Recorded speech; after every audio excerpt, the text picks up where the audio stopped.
Use double precision arithmetic and apply the exact fractional coefficients, 9/5 and 5/9, and the exact constants, 32 or 459.67, when converting temperatures to avoid rounding errors.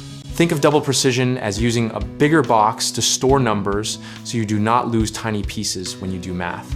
And use fractions like 9/5 instead of rounded decimals, so each step is exact. When you convert from Celsius to Fahrenheit, multiply by 9/5 and then add 32. And when you convert from Fahrenheit to Celsius, subtract 32, then multiply by 5/9.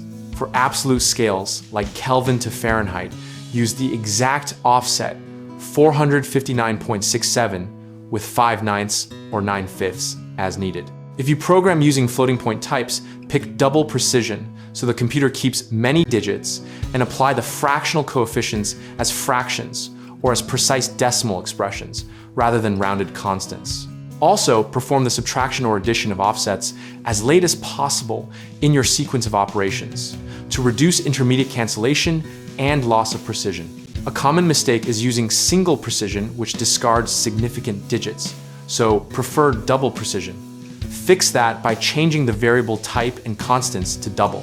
Another mistake is replacing 9/5 with 1.8 or 5/9 with 0.555 repeating, which introduces tiny bias, so keep the exact fractional form or use precise decimal literals provided by your language. Some programmers round too early for display and then reuse rounded values in further calculations, so delay rounding until the final output to keep calculations accurate. See www.gumballdegree.com for more videos and resources on programming temperature conversions.